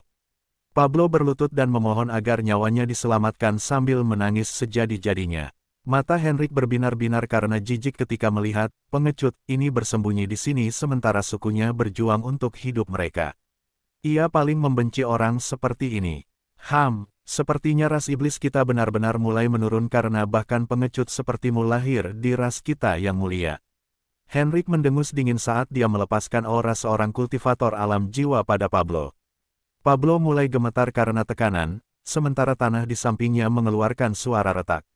Namun, jika seseorang dapat memperhatikan, seseorang akan melihat tepat di bawah lutut Pablo tanahnya benar-benar baik-baik saja seolah-olah tekanan itu tidak memengaruhinya sama sekali. Namun sayang, Henrik terlalu sombong untuk menatap langsung ke arah iblis pengecut ini, apalagi memperhatikannya dengan saksama. Dalam hati, Es menghela napas lega dan merenung serius, haruskah aku melakukannya? Jika Es mau, dia bisa saja kabur lebih dulu dan ada kemungkinan besar Henrik tidak akan mengejarnya karena tugasnya sebagai evaluator. Dia bahkan mungkin mengira pihak lain telah kabur setelah mereka ketahuan karena dia tidak akan bisa merasakan kultivasi Es. Jadi dia tidak akan mengambil risiko seperti itu untuk menghadapi musuh yang tidak dikenal. Namun Es tidak kabur dan memutuskan untuk menghadapi Henrik seperti Pablo, agar dia bisa mendekatinya. Dia tahu ini adalah satu-satunya kesempatannya jika dia ingin berhasil dalam misi sistem tanpa ketahuan. Itulah sebabnya dia bertindak seperti pengecut, sehingga dia bisa membuat Henrik lengah dan Henrik hanya bermain-main saja ketika Henrik melihat dia hanyalah iblis besi yang tidak penting dan kultivasinya mirip dengan semut. Sekarang, yang harus dia lakukan hanyalah memastikan Henrik akan membiarkannya pergi, dan dia mendapat kesempatan untuk mencopet cincin penyimpanannya. Yang harus dia lakukan hanyalah kabur setelahnya, tetapi dia tidak boleh terlalu kentara tentang hal itu. Es bereaksi cepat karena dia tahu dia tidak bisa memberi Henrik kesempatan untuk menyerangnya, atau dia akan tamat. Tuanku, tolong ampuni aku. Aku tahu aku salah. Pablo dengan cepat menggigil dan memohon. Henrik menatap tanpa ekspresi pada perilaku Pablo yang memalukan dan berkata dengan dingin, membunuhmu hanya akan membuatmu lolos dengan mudah. Sekarang, kamu hanya punya dua pilihan, menjadi santapan untuk dua tungganganku atau terjun ke medan perang itu. Jadi, apa yang akan kamu lakukan? Tuanku, sebelum Pablo bisa mengatakan sepatah kata pun, Henrik memotongnya dengan cepat saat aura mematikannya meningkat. Apakah kamu ingin aku memilih untukmu? Aku akan pergi dan bertarung untuk sukuku. Suara Pablo dipenuhi dengan kepahitan dan keengganan seolah-olah dia tidak punya pilihan. Henrik dengan tenang berkata, pilihan yang bijaksana. Iblis tidak boleh lari dari pertarungan.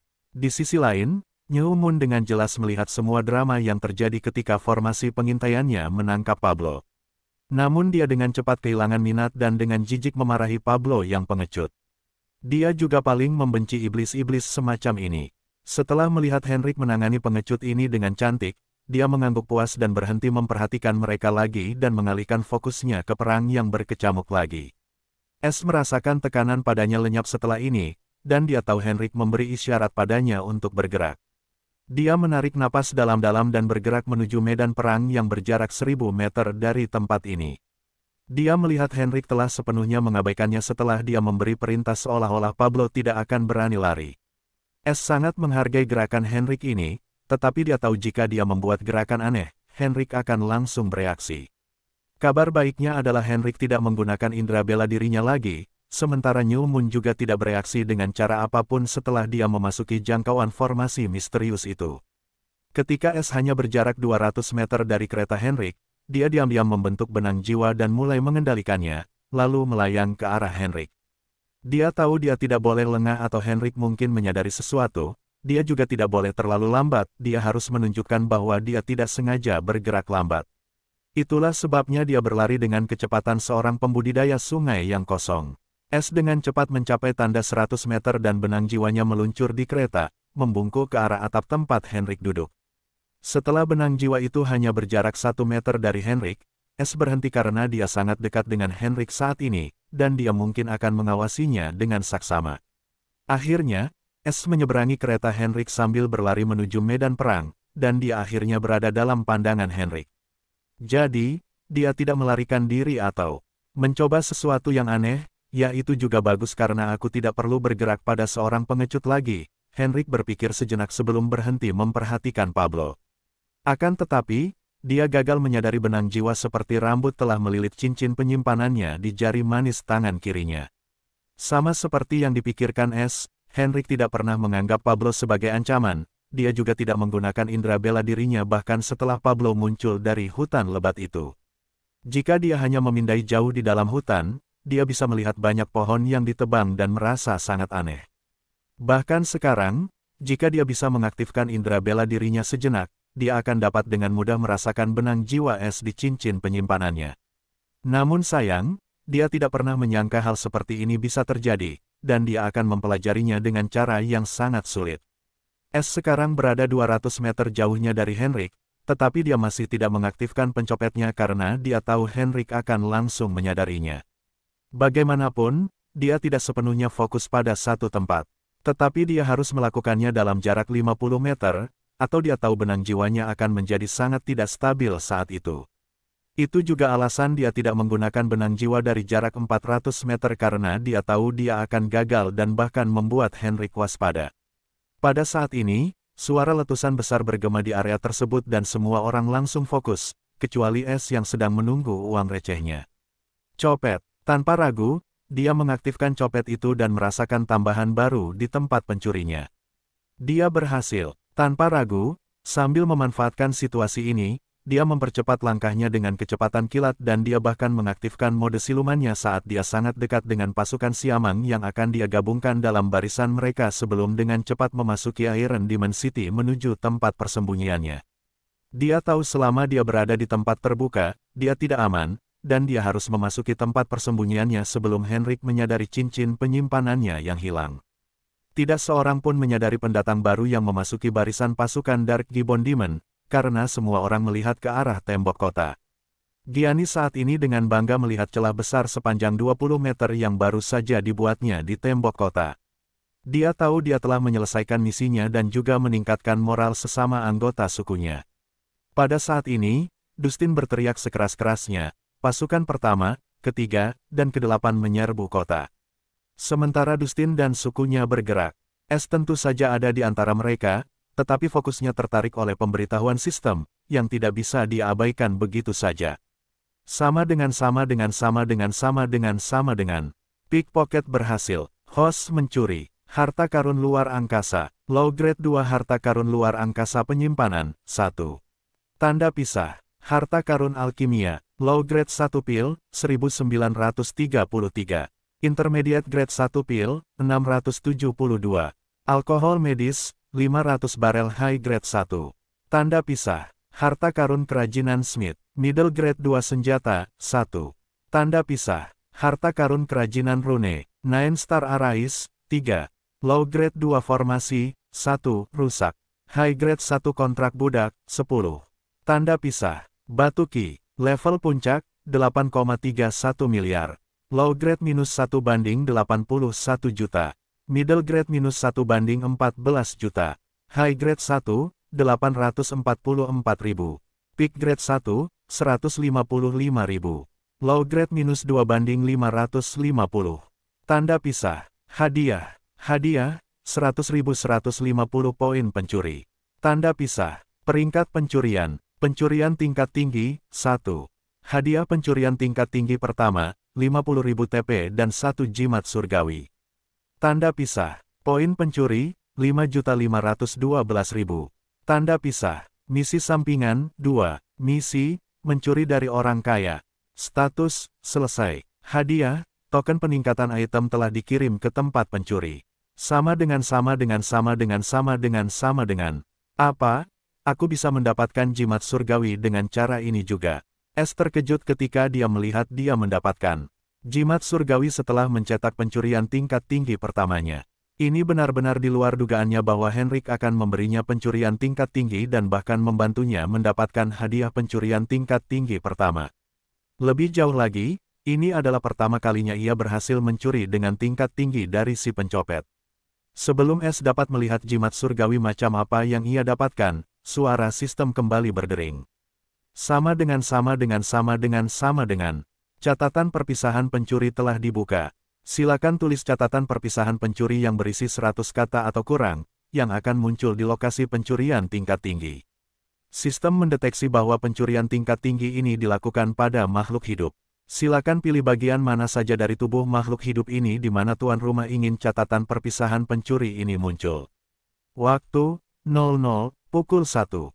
Tanda pisah. Catatan, host hanya memiliki 1 menit untuk menulis dan memilih lokasi untuk catatan perpisahan pencuri atau jika waktu habis, sistem akan memilih atas nama host. Sama dengan. Saya bisa melakukan itu. Es tercengang saat melihat fungsi baru pencurian tingkat tinggi ini. Dia tidak pernah mengira hal seperti itu bisa dilakukan. Pencuri tingkat rendah membuat jejak simbol pencuri sederhana, sementara pencuri tingkat menengah akan mencetak simbol pencuri dan nama pencurinya di dalamnya. Nah, pencurian tingkat tinggi ini memberinya hak istimewa untuk meninggalkan catatan perpisahan pencuri yang tidak dapat dihapus. Ini adalah penghinaan langsung bagi siapapun yang mendapatkan simbol pencuri semacam ini, terutama karena Es memiliki kendali penuh atas posisinya. Bagaimana jika Es mencetaknya di wajah mereka? Mereka tidak akan pernah bisa menunjukkan wajah mereka di depan umum lagi. Es tiba-tiba merasa, catatan perpisahan pencuri, ini cukup sesuai dengan keinginannya dan segera menulis, catatan perpisahan pencuri, yang akan membuat siapapun menertawakan suku iblis laut. Es sama sekali tidak menahan diri, 100 kata lebih dari cukup baginya untuk membuat Duke Livy muntah darah karena marah. Cetaklah di wajahnya, cetak di wajahnya. Es menyeringai sinis saat dia memberikan perintah terakhir dan terus menuju ke kota iblis besi di tengah-tengah iblis siamang gelap. Sekarang tinggal dia yang harus melarikan diri. Sebelumnya, dia tidak pernah mengira akan mendapat kesempatan untuk kembali ke kota iblis besi karena formasi dan Henrik. Namun, dia tidak pernah mengira akan memahami ranah kedua teknik pedang bayangan ganda dan ditemukan oleh Henrik sesudahnya.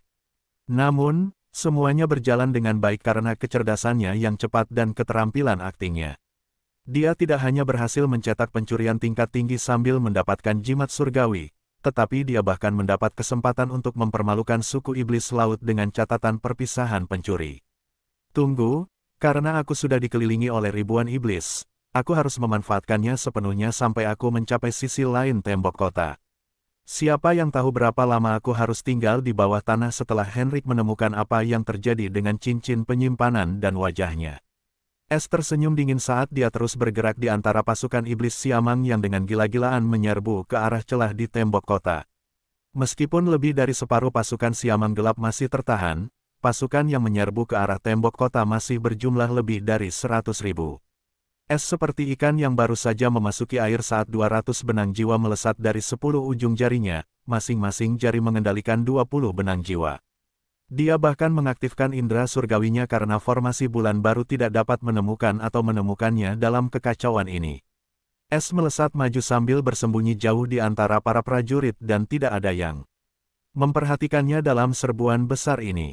Setiap 10 detik, dia akan mencopet 200 cincin penyimpanan tanpa ada yang menyadarinya, yang membuat Es lebih bersemangat karena dia mengira perang yang kacau itu seperti tempat pencuriannya di mana dia dapat melakukan pencurian pembantaian.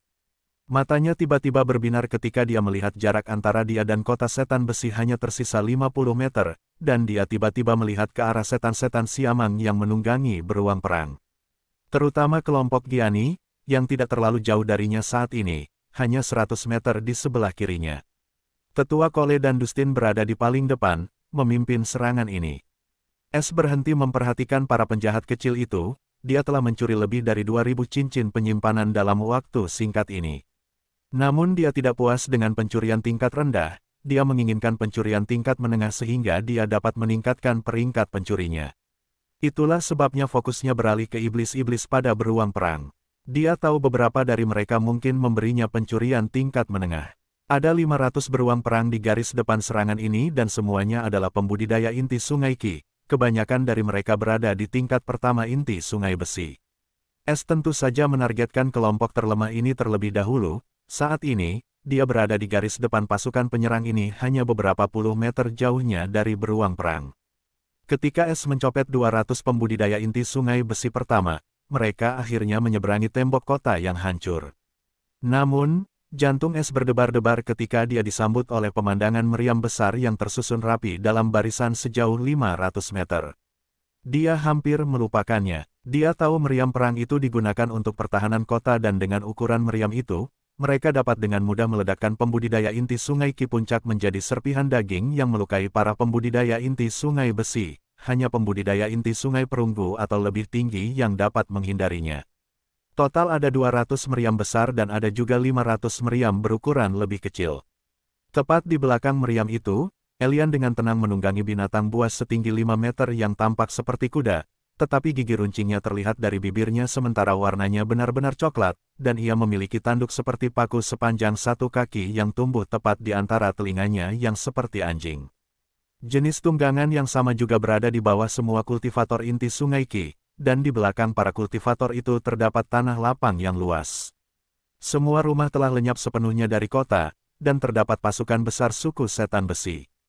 Saat ini, pasukan yang dikelilingi oleh tembok kota yang tinggi itu tampak seperti berada di arena yang luas.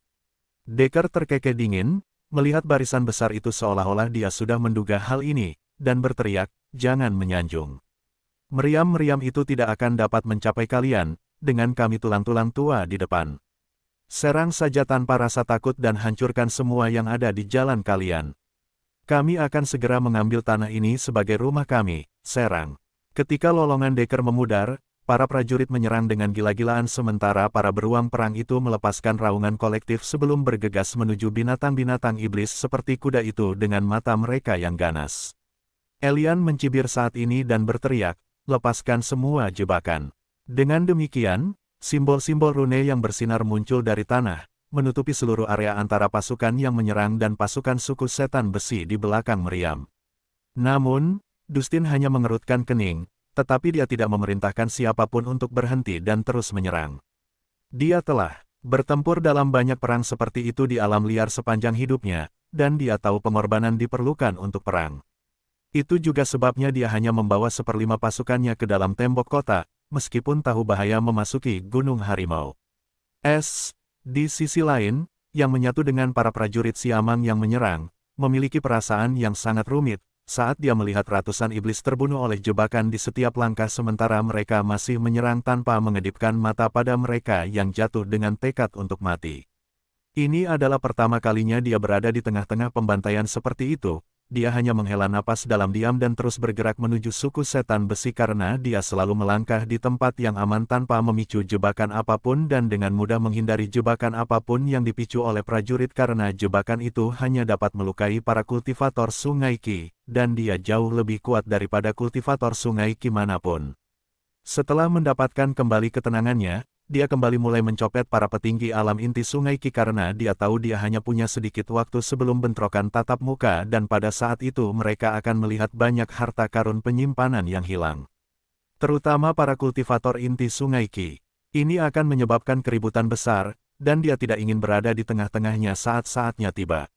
S tidak menargetkan para ahli inti Sungai Emas seperti Elian dan Dustin karena indera mereka sedang berada di puncaknya saat ini, dan mereka mungkin memperhatikannya. Dia juga tidak mengejar Penatua Kole karena niat pedangnya. Meskipun dia tidak pernah berhubungan dengan seorang kultivator niat senjata, seseorang yang telah memahami puncak senjata tidak mungkin hanya dengan indera biasa. Dia tidak ingin mengambil risiko seperti itu.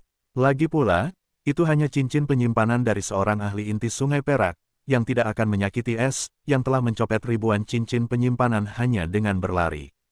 Lepaskan meriam, perintah Elian dengan tenang ketika pasukan mencapai tanda 150 meter.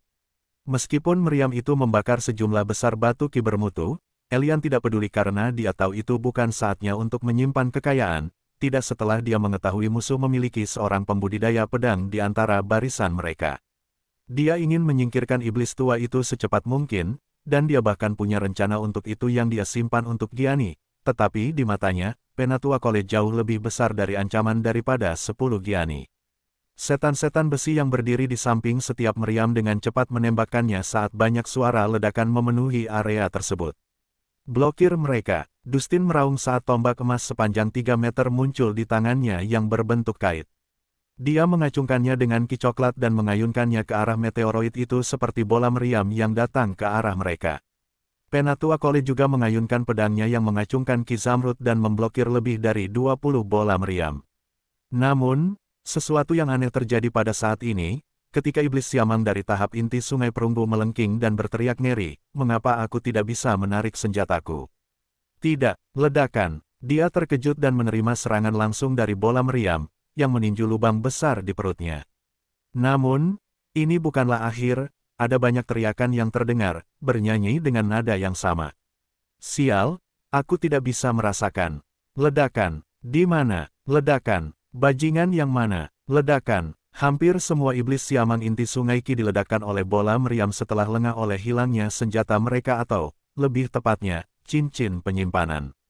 Beberapa dari mereka masih bereaksi cepat dan menghindarinya tepat waktu. Tetapi tindakan ini membiarkan bola meriam yang lepas itu memasuki pasukan di belakang mereka, yang menyebabkan korban besar saat ribuan iblis siamang yang lemah meledak menjadi berkeping-keping. Saatnya lari. S tahu ini adalah isyaratnya, dan dia dengan cepat menggunakan kecepatan penuhnya dan benar-benar melepaskan diri dari pasukan iblis siamang yang kacau. Dia dengan mudah melewati meriam-meriam itu dan bergerak menuju tembok.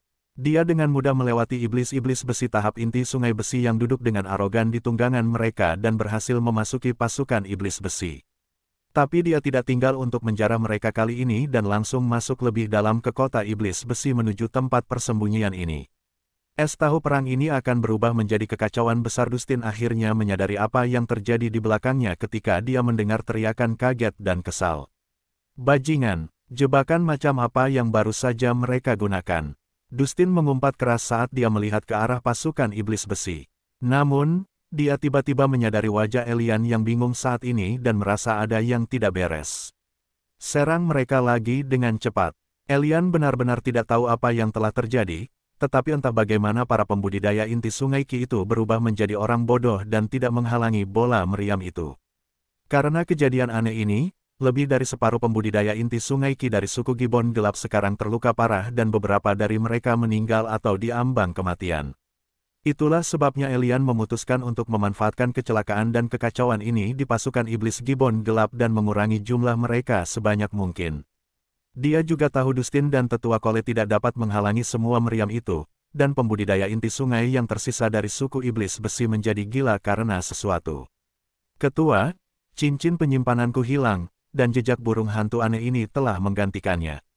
Pada saat ini, salah satu iblis siamang inti Sungai Qi yang tidak terluka dengan keras memberitahu Dustin tentang cincin penyimpanannya yang hilang dengan suara penuh kemarahan. "Apa?" Dustin terkejut, dan sebelum dia bisa mengatakan apapun, suara feminin lainnya berdering.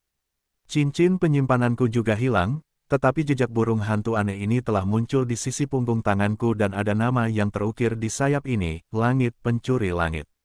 Dia terkejut ketika dia melihat bulu abu-abu di tangannya sepenuhnya diganti dengan jejak burung hantu yang melebarkan sayapnya, dan itu tampak sangat jelas. Ayah, cincin penyimpananku juga hilang dan burung hantu jenis yang sama telah muncul di sisi punggung tanganku. Gianni juga melolong pada saat ini ketika dia gemetar karena marah ketika dia melihat semua kekayaannya digantikan oleh jejak burung hantu yang menyebalkan. Apa yang sebenarnya terjadi? Elian, dasar bajingan hina, apa yang telah kamu lakukan? Dustin merasa dirinya menjadi gila saat ini. Ia belum pernah mendengar jebakan semacam ini sebelumnya, dan situasi tiba-tiba berubah serius bagi sukunya karena jebakan aneh yang dibuat oleh suku iblis besi. Hati Elian tiba-tiba bergetar ketika ia mendengar kata-kata, pencuri langit, dari mulut iblis siamang betina itu. Mungkinkah pencuri yang sama? Tapi bagaimana ini mungkin? Elian tidak berani mempercayai spekulasinya sendiri. Meskipun demikian, ia tidak menunjukkannya di hadapannya. Ia tahu ini adalah kesempatan. Serang kalian, idiot, jangan dengarkan mereka. Suku iblis besi secara alami tahu siapa pencuri langit itu. Jadi iblis-iblis besi itu juga terkejut ketika mereka mendengar iblis siamang hitam mengulang nama musuh bebuyutan mereka. Dasar hina, Dustin hanya bisa mengumpat. Dia tahu Elian telah mempermainkannya, dan dia akan membayar harga yang sangat mahal atas kecerobohannya. Serahkan serangan ini padaku, ketua. Suara getir Elder Cole terdengar saat ini. Tapi, Elder, akan menghabiskan banyak ki. Dustin tidak mau menggunakan seluruh kekuatan Elder Cole pada meriam belaka. Dia ingin membunuh Elian setelah bekerja sama dengan Elder Cole. Tapi dia juga tahu jika Elder Cole tidak mengambil alih, maka semua 100.000 iblis di belakangnya akan mati, dan kerugian seperti ini bukanlah sesuatu yang ingin dia tanggung. Boom, itu bukan suara meriam, itu adalah suara gerbang iblis besi yang disegel terbuka. Namun, sebelum siapapun bisa memahami situasi, suara yang sangat marah dan kuat yang dipenuhi dengan momentum mematikan bergema di sekitarnya, membuat semua orang hampir tuli. Pencuri bajingan, serahkan cincin penyimpananku. Semua orang akhirnya bisa melihat iblis yang baru saja meledakkan gerbang kota perunggu dengan susunan penyegel bintang 9 yang melindunginya. Iblis ini tidak lain adalah evaluator pertama dari ujian ini, Markis Iblis Henrik Ocean. Mata Henrik sangat dingin saat dia melihat suku iblis besi saat kedua tangannya mengepal erat, dan urat-urat tebal muncul dari tangan dan dahinya seolah-olah dia sedang marah. Namun, Henrik tiba-tiba merasakan tatapan semua orang padanya tiba-tiba berubah sangat aneh saat mata mereka mendarat di wajahnya. Henrik tidak terlalu memperhatikan keanehan ini. Dia benar-benar marah ketika dia baru saja mengetahui bahwa cincin penyimpanannya hilang. Setelah dia mendengar keributan suku Gibbon Gelap, dia merasa aneh dan dengan santai melihat cincin penyimpanannya sendiri dan tatapan sederhana ini hampir membuat jiwanya meninggalkan tubuhnya karena cincin penyimpanannya juga hilang. Meskipun dia tidak menemukan tanda burung hantu atau semacamnya, perhatiannya dengan cepat tertarik oleh iblis besi yang dia temukan mengintip di sekitarnya. Dia ingat dengan jelas bahwa iblis besi ini adalah satu-satunya iblis yang pernah dia temui selama cincin penyimpanannya menghilang. Lebih jauh lagi, ketika iblis itu tiba-tiba menghilang pada saat itu, dia pikir dia sudah mati, jadi dia tidak terlalu memikirkannya, tetapi sekarang semakin dia berpikir, semakin dia merasa iblis besi itu aneh. Pertama, dia tiba-tiba muncul dari hutan tepat di belakangnya, dan kemudian Henrik tidak dapat mendeteksi kultivasinya karena suatu alasan sebelum dia menunjukkan dirinya, dan terakhir, dia menghilang secara tiba-tiba. Henrik tidak dapat menahan diri untuk bertanya-tanya bahwa iblis itu mungkin ada di sana dengan motif jahat sejak awal, dan dia adalah targetnya. Itulah sebabnya Henrik dengan cepat memindai pasukan siamang di luar dan tidak menemukan iblis besi itu, jadi dia meledakkan gerbang karena lubang lainnya dipenuhi oleh iblis siamang. Sekarang, Henrik menatap ke arah suku setan besi sambil mengerahkan seluruh indera bela dirinya. Dia tidak akan membiarkan pencuri itu lolos, apapun yang terjadi. Markis Henrik, apa yang terjadi? Suara tenang New Moon memasuki telinga semua orang saat ini, tetapi ada sedikit kegembiraan dalam suaranya yang lembut. Henrik berbalik dan melihat New Moon di tunggangan serigalanya, tetapi saat mata New Moon tertuju padanya, dia merasakan senyum lembut New Moon tiba-tiba menghilang. New Moon berbicara dengan suara sedikit serak, Markis Henrik, kurasa kau harus mencuci mukamu sebelum kita menemukan pencuri yang mencuri cincin penyimpananmu. Wajahnya menjadi tenang seolah-olah dia sengaja mengendalikannya. Kenapa? Henrik akhirnya merasakan ada yang tidak beres saat dia menyentuh wajahnya dan tidak menemukan debu atau apapun. Lihatlah, Nyeomun menyulap sebuah cermin dan melemparkannya ke arah Henrik dan tetap tenang. Henrik dengan cepat menangkap cermin bundar itu dan melihatnya dan hatinya menjadi dingin ketika dia melihat jejak burung hantu hitam menutupi seluruh wajahnya yang biru laut. Ini belum semuanya. Di dalam sayap kiri yang terbuka dari jejak burung hantu ini, yang diperluas hingga telinga kirinya, tertulis dua kata yang mengesankan dalam bahasa iblis, pencuri langit. Sementara di sayap kanan yang terbuka ada baris kata-kata yang mudah dibaca meskipun ukurannya kecil. Bunyinya, aku, pencuri langit, mencuri cincin idiot ini tepat di bawah hidungnya. Aku ingin tahu apakah dia benar-benar layak mendapatkan gelar Markis Iblis, atau apakah suku iblis lautan buta. Meskipun demikian, aku tetap ingin mengucapkan terima kasih atas semua harta yang telah kau kumpulkan untukku selama bertahun-tahun ini. Kau adalah bantuan yang luar biasa, dan itulah sebabnya aku menghadiahimu dengan simbol pencuriku yang mulia tepat di wajah jelekmu. Tidak hanya akan menyembunyikan wajah badutmu yang mengerikan, tetapi juga akan membuat semua orang lebih memperhatikanmu. Tidak perlu berterima kasih padaku. Ini adalah tugasku sebagai pencuri yang terhormat. Mata Henrik hampir menyemburkan api pada awalnya saat dia mulai membaca, tetapi, pada akhirnya, orang bisa melihat urat-urat tebal di dahi Henrik, dan dia hampir saja meledakkannya. Cermin di tangannya juga hancur menjadi debu hanya karena tekanan mematikannya. Bas! Auk! Henrik baru saja membuka tunggangannya untuk meraung, tetapi dia memuntahkan darah pada akhirnya. Kemarahan dan kebenciannya telah mencapai puncak baru setelah dia membaca pesan tercela itu, yang merupakan tamparan kotor di wajah seluruh suku iblis laut. Lebih jauh lagi, hampir ribuan iblis membacanya karena ketidaktahuannya sebelumnya, dan dia akhirnya mengerti mengapa mereka semua memberinya tatapan aneh. Seolah-olah dia telah kehilangan seluruh wajah dan sukunya. Namun, dia masih seorang ahli alam jiwa, dan dia tahu menunjukkan pemandangan seperti ini hanya akan memperburuk keadaan. Satu-satunya cara untuk mendapatkan kembali wajah yang hilang adalah dengan menangkap pencuri tercela itu dan mengeksekusinya di depan umum dengan mengulitinya hidup-hidup. Henrik menahan perasaan ingin melakukan genosida dan membentuk gumpalan air lalu melemparkannya ke wajahnya. Ia ingin menghapus kata-kata aib itu dari wajahnya sebelum memburu pencuri itu. Masih ada di sana, Nyeomun tetap tenang saat berkata. Ia tidak mempermasalahkan cermin yang pecah itu. Ia merasa sangat kasihan pada Henrik dan suku iblis laut. Jika berita ini dirilis ke publik, itu akan menjadi pukulan telak bagi gengsi mereka dan kemudian bencana mungkin akan datang bagi suku iblis laut. Ekspresi Henrik menjadi lebih buruk ketika dia mendengar Nyeomun mengatakan simbol pencuri yang penuh kebencian masih ada di wajahnya saat dia dengan cepat menggunakan elemen ki miliknya, yang merupakan air, untuk menyerang wajahnya sendiri. Air yang disulap oleh elemen ki ini tidak seperti air biasa. Itu dipenuhi dengan kekuatan yang mengerikan, tetapi Henrik tidak peduli. Yang dia inginkan hanyalah menghapus simbol pencuri ini. Kali ini, bahkan wajah tabah Nyeomun berubah menjadi heran ketika dia melihatnya, bahkan setelah Henrik memercikkan wajahnya dengan elemen ki alam jiwanya. Burung hantu hitam itu masih ada di sana, dengan setiap dunia utuh. Itu masih ada di sana. Nyeomun kembali memperingatkan, apa-apaan ini? Henrik akhirnya tidak tahan lagi dan, dengan ekspresi gila, kali ini, dia mengiris wajahnya dengan bilah air yang tajam. Semua orang tidak bisa menahan rasa merinding ketika mereka melihat tindakan gila Henrik seolah-olah kegilaan merasukinya. Seluruh kulit wajah Henrik terpotong bersih oleh bilah air itu dan seperti topeng berdarah, kulit wajahnya jatuh ke tanah dan darah biru mewarnai tanah yang kotor. Namun, simbol pencuri itu tidak ada di kulit wajahnya lagi. Itu masih ada di wajah Henrik yang berdarah tanpa kulit, yang terlihat sangat mengerikan dengan darah biru lautnya mengalir di sekujur tubuhnya sementara bola matanya yang bulat dipenuhi dengan kegilaan dan gigi-giginya yang terkatup rapat.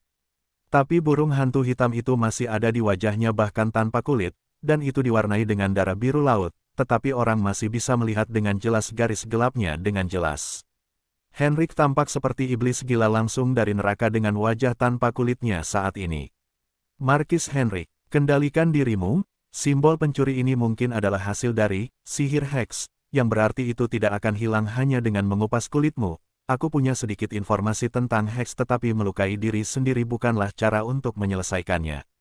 New Moon memperingatkan dengan serius. Sejujurnya, bahkan dia terkejut dengan fungsi simbol pencuri ini, dia tidak pernah mendengar kutukan semacam ini sebelumnya, dan bahkan dia merasa takut karenanya.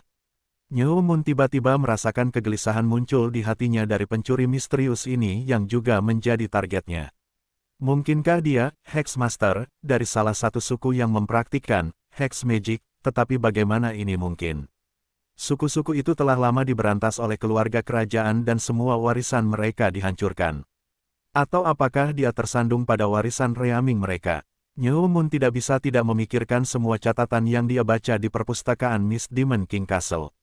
Pikiran Henrik bergetar ketika dia mendengar kata-kata New Moon. Dia juga belajar tentang legenda Hex Master dari perpustakaan Ocean Demon Tribe, tetapi catatan itu hanya dangkal. Namun, dia tahu seberapa mengerikan sihir Hex itu karena ribuan tahun yang lalu, suku-suku yang ahli dalam sihir Hex hampir meruntuhkan zona kerajaan hingga tak berkutik, dan itu adalah periode tergelap dalam sejarah ras iblis. Tidak ada informasi akurat tentang periode ini karena itu terjadi puluhan ribu tahun yang lalu, dan sekarang hampir semua orang telah melupakan Hex Master. Namun, jika pencuri ini benar-benar seorang Hex Master, maka ini akan mengguncang seluruh ras iblis dan zona kerajaan akan terlibat. New Moon membalikkan tangannya dan sebuah pil biru cerah muncul. Ini, makanlah penyembuhan ini, kita harus menangkap pencuri itu, lalu minta dia menyingkirkan kutukan ini dari wajahmu. Dia melemparkan pil itu ke arah Henrik. Dia merasa Henrik akan sangat membantu untuk menangkap pencuri itu karena jika pencuri itu benar-benar seorang Hex Master, maka dia pun merasa takut untuk melawannya sendirian. Dalam benaknya, bahkan Henrik dirampok oleh pencuri itu dan bahkan dikutuk olehnya tanpa sepengetahuannya. Itulah sebabnya kepercayaan dirinya sedikit goyah. Tetapi dia masih berpikir bahwa pencuri itu masih lemah, atau dia tidak perlu mencuri atau takut pada Henrik, atau dia mungkin takut menghadapi Henrik dan Henrik bersama-sama. Henrik menangkap pil itu dan memakannya. Dia tahu dia bertindak terlalu gegabah tadi di saat-saat penghinaannya, bahkan tanpa berpikir.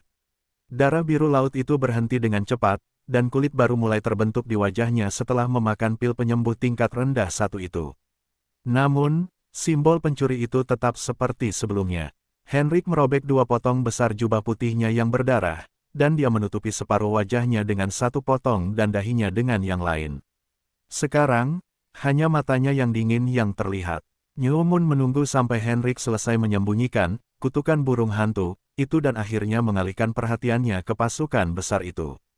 Semua orang merasakan sensasi dingin yang mencengkeram hati mereka ketika mereka melihat mata putih dingin New Moon terfokus pada mereka. Ketika semua orang mendengar percakapanku dan Markis Henrik, seorang pencuri bersembunyi di antara barisan kalian, dan sepertinya dia juga seorang ahli kutukan, musuh seluruh ras iblis.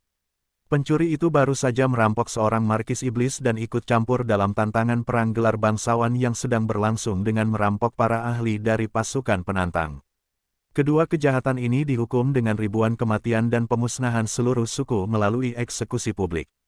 Sebagai seorang Duke Iblis dan dengan otoritas tertinggi di sini, dengan ini saya menyatakan tantangan perang gelar bangsawan ini batal. Kedua pasukan akan tetap bersiaga sampai pemberitahuan berikutnya dari Dewan Iblis Kerajaan. Pernyataan bulan baru mengejutkan semua orang, terutama pasukan Gibbon Kegelapan. Mereka yakin akan memenangkan perang suku gelar bangsawan ini karena mereka masih memiliki banyak trik di balik lengan baju mereka.